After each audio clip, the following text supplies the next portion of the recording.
Hi, this is Peter Godinez with K80Y TV, your ambassador with another segment of Good Morning Oxnard.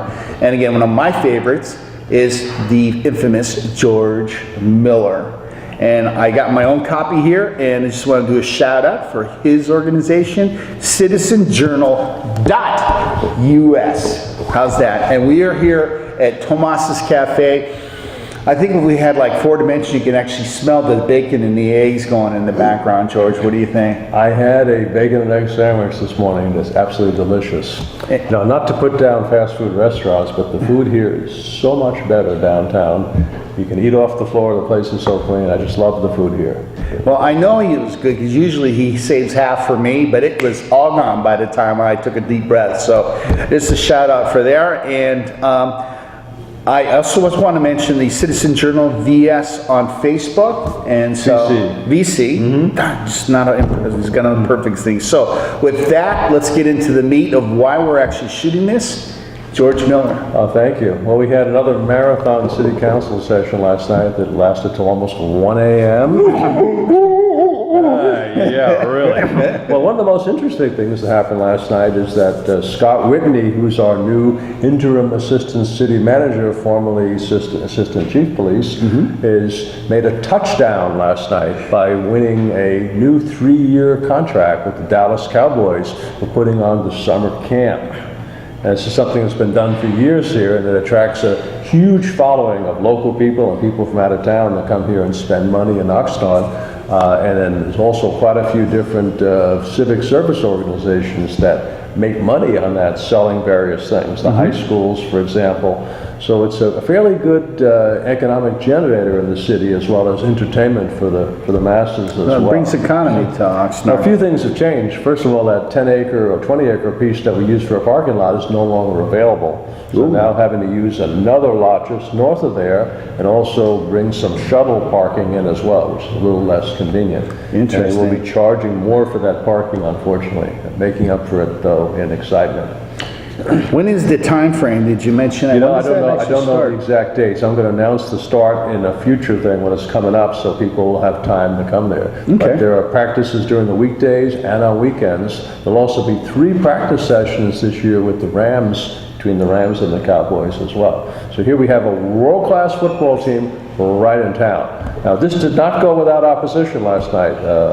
There are certain people, for example, Councilman Bert Perrello, who thought the city shouldn't be spending money on that because there is some out of pocket, although Assistant City Manager Whitney and his team were able to negotiate a way better deal than we've had before. I personally didn't think this was going to happen this year. I thought the Cowboys were going to pull out. But somehow they kept them here, and the economic activity, I think, is well worth it. But not everyone agreed with me. There were even some comments about the seedy nature of pro football players, and there are various legal problems and all that. And Mayor Pro Tem Ramirez said that football is sexist also. But she did vote for it. So the only opposing vote was from her Perillo. Wow. So there's any ladies out there wanting 3 more years of football. Great job. Also, I want to let you know, we just did a segment a few minutes ago on the Hamburgers and Hops, which is a California beer festival production. They'll be taking place this weekend at the Collection. Watch a separate segment on that Peter did with the representative from the California Beer Festival. I think you'll find it rather amusing. Ashley Warner. And it's also, Ashley gave us a tutorial on beer as far as the different categories and styles of beer, things I never knew at all. So IPA, what is that about? No, IPA. Is this a quiz? Yeah, it is. I'm just kidding. Go ahead. I'm a news specialist. Me too. I'm a beer specialist that doesn't drink. Okay. So go ahead. A more sobering note, last night the Housing Department made a presentation on the awards of grants for different types of housing projects, primarily for the homeless and extremely poor people. I'll tell you, it was a very sobering session. They have about $3 million to spend, which sounds like a lot of money. But when you look at the problems of some of the people in this town, the 1,400 plus homeless people and the literally thousands of very poor people, and how they take that limited amount and spread it out to help these people who are in various transitions in their life or handicapped by mental illness or disability, it really is something else. So Carrie Sabatini, our new acting director of housing, actually received quite a few compliments on the allocation of money, because Every year, the amount has gone down and it has to be stretched thinner and thinner and thinner. If you'd like to know about what the awards were, go on to the Oxnard City Council website to the agenda item for the annual plan for the housing department. You'll see how it was done. It was quite a balancing act indeed. That's good information. Yeah, really. For those of you who've ever attended or watched a city council meeting, there's a section in there called the consent agenda. And the consent agenda is supposed to be items that are relatively uncontroversial, low dollar amount, that they just kind of go through without a lot of debate and approve. Well, last week they promised us that would be the case, but this week we had 11 items on the consent agenda totaling $2.5 million.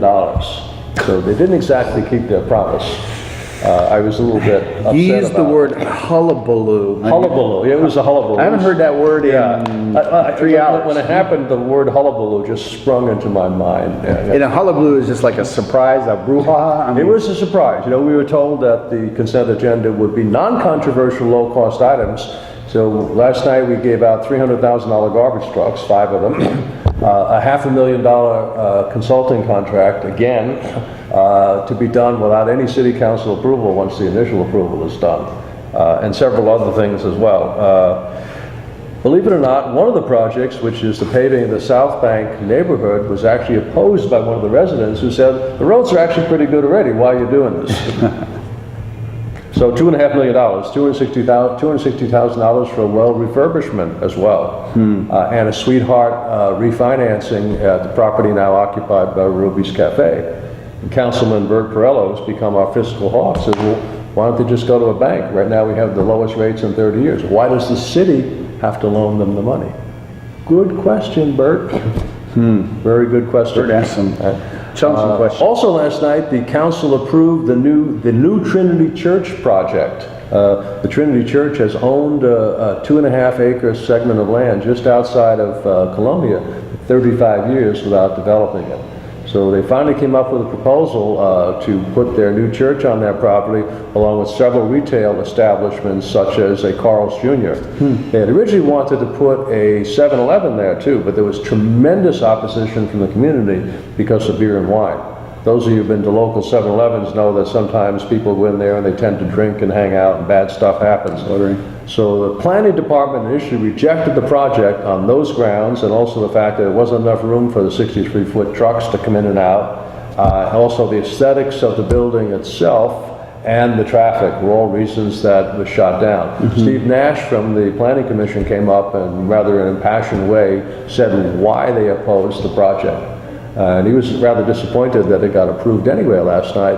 But I don't think that the Planning Commission was totally ignored, because their recommendations to improve the truck egress, the traffic, the aesthetics of the building, and several other things were all taken under advisement, and the architect reacted very favorably to them.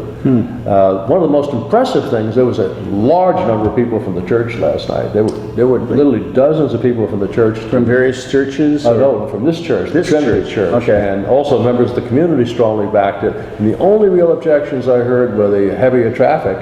But the planning department, Ashley Golden, said according to their studies, it would only be a 2% increase in traffic in the area. So all things considered, the motion carried and went through last night. Interesting. Oh, what else happened? Some things that weren't on the agenda I like to talk about too. As we announced a few weeks ago, the unfortunate death of Megan Hockaday. During a domestic dispute called by the police were called out, and in the middle of that, while the policeman was talking with the domestic partner who reported the incident, Megan Hockaday came charging out with a knife and got herself shot. And members of the community, led by the Colectivo Todopoda El Pueblo, it's kind of an activist organization that's always trying to attack the police, what they call brutality, objected to that, demanded a police review board, police cameras, and things like that as well, and used this as an incident. Experts I've talked to feel it was an appropriate reaction. I'm not going to take any position on it, but the policeman in charge of this case is Commander Eric Sundstegaard, is very competent. He sent me some things that explain how those types of things are reacted to. And unfortunately, the procedure is to do exactly what that officer did. But everybody wonders, is there another less lethal way to handle incidents like this when they happen? I kind of wonder how many people actually know that there's procedures and in a process Yeah, for there are. handling certain There are, situations. All they see is the process, and they say, why can't you do this, why couldn't you do that? It looks bad, you know, Yeah. a girl with a knife got killed by a cop. Now, Yeah. is that, you know, when you really look at what happened, I think when the investigation unfolds, they'll probably say that he was justified, but the question is there another procedure that could be done? You know, this is so final when someone dies because of it, you know, so It's a tough one. it's really a tough one. So, there was a lot of emotion last night when that was discussed. I bet. And they are having a peace march on May the 9th, 8 a.m. at Colonial Park, to march from Colonial Park to Plaza Park, where they'll have some speeches and music to talk about those very issues. And that was announced by a minister last night. Darcy Spencer was supposed to be commended last night for her 21 years of service to the library by Barbara Murray, but unfortunately she wasn't there to get the award, which took a little bit of the pomp and circumstance out of it. There's no recipient there. Right. Accept the award for it. Is that what they say? Right. Last night also, the California Rural Assistance Group is presenting a Know Your Rights for Employees seminar on May the 7th. I didn't get the time, at 338 South A Street. You can call the California Rural Legal Assistance Group to get that information if you're really interested. But it talks about employee rights, benefits, and things like that, so it's probably worth going to. The last thing is a 45-inch water main was broken accidentally last week by a contractor, and they actually had to shut down that main and reroute some of the water, which is probably going to create some cloudy, nasty water, but it's still safe. It's just cloudy and nasty. I haven't seen any effect of it myself. So those are just a few of the things that happened last week. And that was till 1 o'clock in the morning. Yawn. You know, I think you did a great job. Great job of covering it, and I hope everybody keeps informed and they're watching this show. And you know, it's just there's some things go through my mind that we do different segments and talking about police procedure and educating, you know, what a police officer is trained to do.